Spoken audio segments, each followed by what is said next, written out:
What does your day-to-day look like? The reality of I wake up, I go to jobs, I come back to the office. This is how I handle my crews, because you're talking about training people. That takes time. Acquiring work for 8 crews, you got to bid, you got office time. Like what does your day look like? What do your weeks look like? You're getting up in the morning, same thing as anybody else, you get a little routine, and then we're either starting jobs or I'm checking on jobs, one of the two. You're either snapping lines, starting new sites, or you're checking on jobs. And then usually in the afternoons, I like to try to get in the office, do bids, material lists, all that kind of, starting to try to line up where we're going next. Could I say you touch 2 or 3 job sites a day? Like physically you're there? Sometimes you hit depending on the geography. Yeah, the geography. It's usually probably 4 to 5. You'll touch 4 or 5 projects a day. How long are you on each job site? Some days it's 2 hours, depending on the complex of the problem. Or if you're starting it, you're there for 3 or 4 hours. And then sometimes you're there for 10 minutes. Mm-hmm. You pull up, get out. And I've seen, so you can walk up in any frame or no, like as soon as you're checking, you're lining stuff up, checking plumb as you're walking. You're checking, is the roof planing? You're checking gaps. You're checking tolerances. Boom, boom, boom, boom, boom. You're checking the things centered, things, and you're just walking it. I try to walk some of these sites. I have different crews that I know I can trust, that I don't have to be there as many times, and I have others that are different phases of the job. Mm-hmm. Different phases of the job.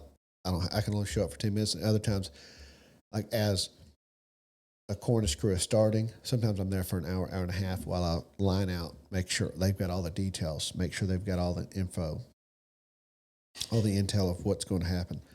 So it depends on but anyway, so hit 4 or 5 jobs, and it may vary time of day, but and then try to hit the office. Then you're spending, like, office time means on the phone, like with your material supplier, like, hey, where are we at with this job? Office time is doing takeoffs. Yeah, you're doing takeoffs, material lists. You're sending out proposals. You're following up with proposals.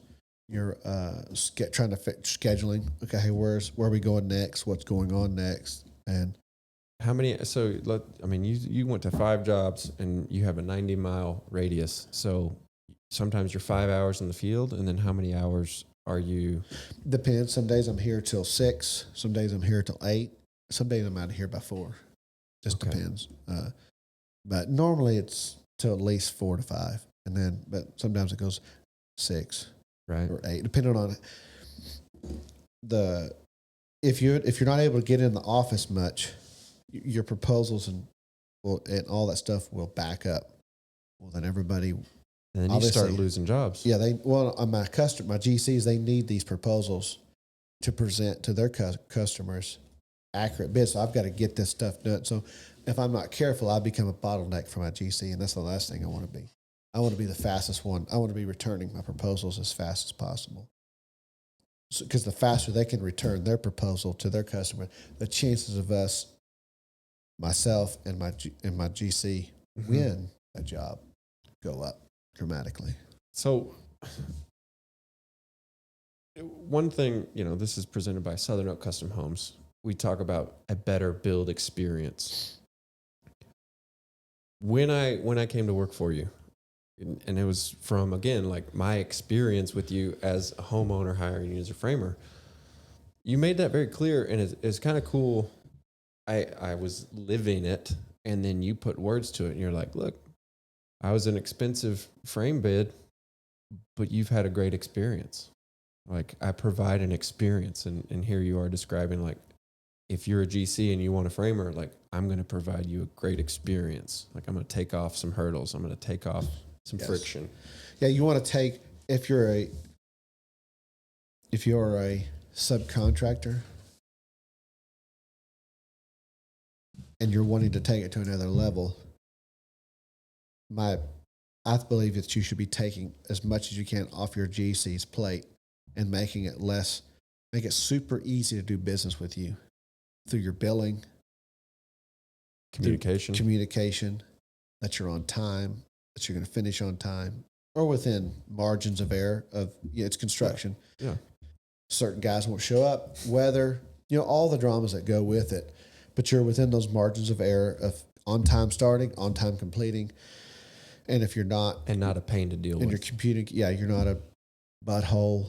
You're pleasant to the customer. If you do meet the owners, you're pleasant to them.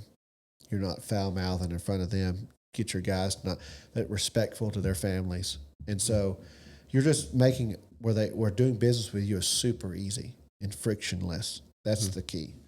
And